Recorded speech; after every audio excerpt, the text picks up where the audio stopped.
Hi everyone and welcome along. A very, very happy new year to you. Now, things look just a little bit different round here, and that is because we're in our brand new studio. It's so exciting. We've been building up to this all year, working very hard behind the scenes to get it ready for you, and we are so nearly there, but we're ready to film. So, well, it's time to look at what we're going to do this year for watercolour painting. So if, like me, you might have had a little break from painting over the Christmas period, it's a great time to get your palette out, clean it up, refresh it, and I thought you might like to see some of the new colours that I'm loving using right now. So grab your paints and let's get started. So here is my very hard-working palette. The first thing to mention, I'm basically going to be answering some of the really commonly asked questions I get about this palette and my paints. Firstly, this is meant to be a hinged folding palette. It's called the Loxley Folding Palette, and it's a really affordable, it's a plastic palette, but you can check out a video I have earlier on in my watercolour for beginners playlist where we prep it and we just friction up the surfaces to make it as good as it can be for painting, even if it's plastic. But anyway, for filming purposes, I detach the two sections so that you can see them when I film.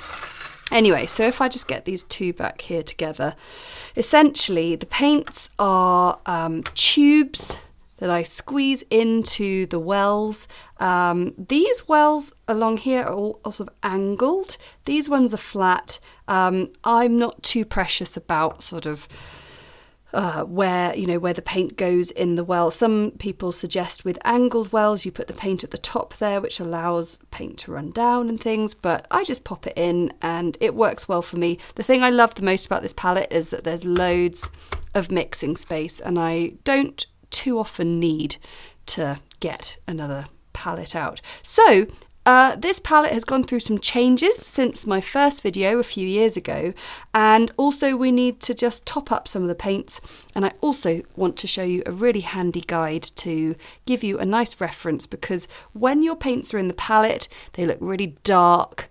It's sometimes a bit difficult to know what the colour actually is, like these ones, I'm looking at you. So we're going to go through each one and see what we've got here. So the other handy thing for separating these two off is it means I can just get one here and talk through the colours. So what I'm going to do for starters is I'm going to place in, top up some of the paints where needed, and I'm also going to be able to show you what brands I use, because I use a real range of brands. The ranges are usually Winsor & Newton, Rowney, and more recently Daniel Smith. But the common theme with all of these brands is that I am using the top quality version of them. So you see in Winsor & Newton it says professional, Rowney it says artists, Daniel Smith I'm pretty sure they just do the top quality anyway, but extra fine watercolours is what I look for. These two ranges have student ranges.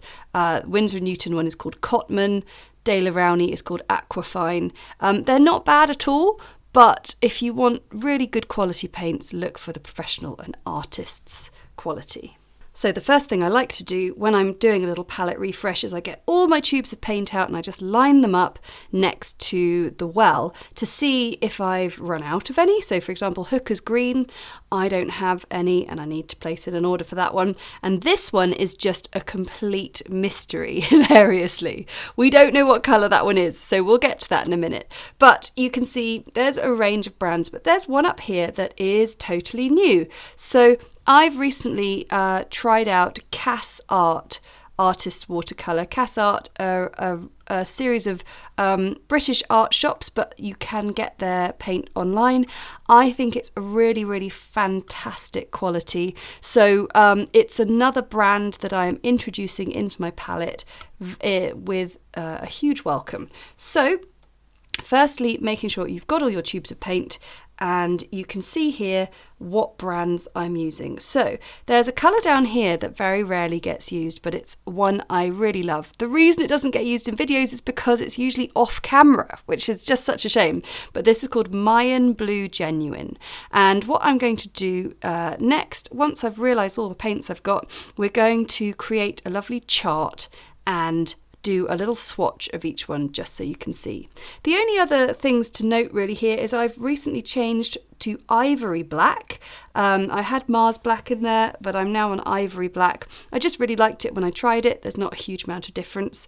Moonglow is continues to be a really fantastic colour in my palette. So the new additions really are the Daniel Smith, Mayan Blue Genuine and Moonglow and Ivory Black. I've moved to using Daniel Smith Green Gold, but my Sap Green continues to be Rowney. That one I get asked so much about. People ask because my Sap Green always looks quite bluey, but it's Rowney artist quality. And then you can see these are all Winsor & Newton, Rowney, Winsor & Newton. The brands have slightly changed over the years. As you can see how long some of these paints last me when the tubes slightly changed in their design, but Winsor & Newton, Winsor & Newton. In the other part of my palette, we've got much the same, a combination of those colours I mentioned before, but this is a good example of when I'm a really messy painter, and if I just grab a brush, we need to do a little bit of tidying up. So if I just get a little water. So we're using water now from the water butts in the garden because this is a garden office and the water is so wonderfully cold at the moment. Okay, so just with a clean sort of large brush, I can get rid of all this horrible colour. Ugh, Harriet. I am a messy painter. Hands up in my confessional. That's what I'll be saying. They would even put it in the wrong one there. So yeah, what you can do is quite easily just wake up the colours on top and then just come in and sort of just blot it and wipe it off. And you can do that after a few goes and you'll get back to your lovely colours underneath. And colours like lemon yellow in my palette suffer an awful lot because I'm often using them for mixing in with other colours, but already that's lit up really nicely. Buff titanium is another colour that falls a slight victim of me with my messy paintbrushes. Anyway, so we've got all our colours there, but I can see I'm missing an Ochre Rose, need to get myself some more of that.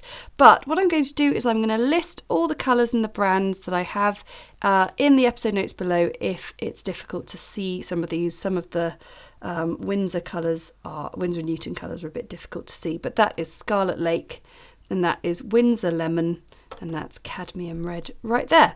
So let's get going with our painting swatch chart. So I've topped up colours where I feel necessary, and now what I've done is I've found a piece of watercolour paper, the same size as my palettes, and I have drawn in the wells, and I just need to finish off this one up here. So I've got 4 wells coming up. Turn it round. So it's watercolour paper, and all I'm doing is sort of mirroring the palette wells themselves. So everyone's palette is going to be a little different.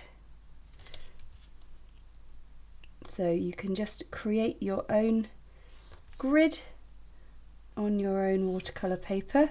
It's a common practice, it's a really useful one. And then what it means is that we can take each palette, in fact it's going to look like that. There we are, we'll get it in. There's not enough room, this palette's so big. But what I'm going to do now is work my way through creating swatches. So I've got some clean water, a nice large, I've got a size 8 brush here. And what I'm going to do is wake up each colour. So here we have Imperial Purple, and I want to get quite a concentrated amount. And you know, I'm left-handed, I often do things backwards to other people, but I'm going to put in a quite strong amount of colour there. I'm going to clean my brush off just off camera. So with a clean wet brush, I'm just going to draw that colour across, and then clean wet brush the last little bit there, so you've got a nice sort of range of the tone, and then you can just write in next to it Imperial Purple. And I think what's very useful for someone like me who uses a variety of brands, you can write in the brand as well.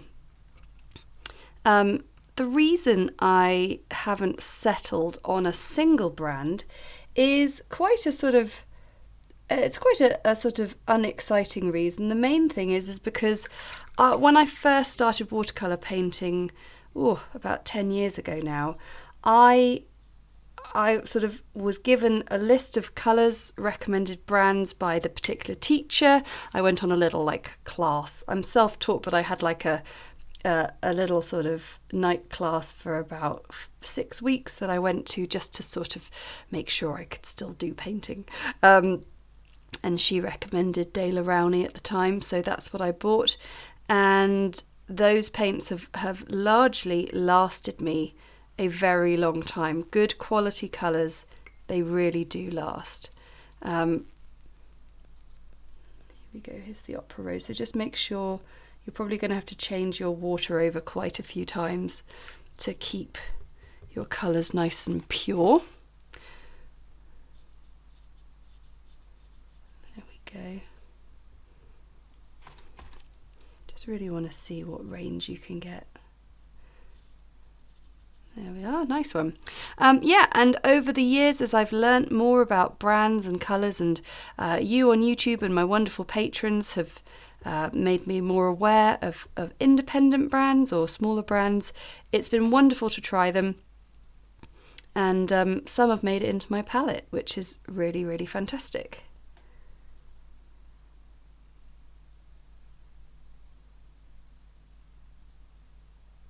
So we're getting there with the second set of palette, but this one was a complete mystery to me, and so I thought I'd just get you in to see what on earth this colour is. It looks like it once was some blue with something over the top of it. Let's see. Oh, that's quite an interesting colour actually. Okay, well, whatever that is, we're keeping it. And that's the thing, you don't always have to have like the exact sort of correct brand colours or whatever. If you've mixed something up and you like it, it's just the equivalent of having not cleaned your palette but you've done it in one of the wells rather than in the main bulk of the palette. But this one here, Mayan Blue Genuine, which is a lovely, lovely colour, very rarely used in my tutorials, and I'm gonna rectify that because I think it's just gorgeous. So just cleaning my brush off on the side, cleaning it off here. What I like to do is just make this bit wet first, and then I can just sort of introduce the colour down into the wet page. And there we have our full, there we have our full set of swatches. We're going to let these dry, and I'm going to write in the colours, and then we are all set to start painting in 2024.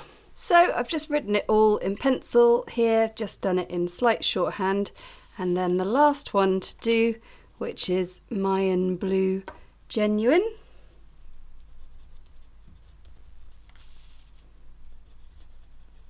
At least I know I can read this. And Daniel Smith. So this is a really handy reference that I've got now for all of my colours.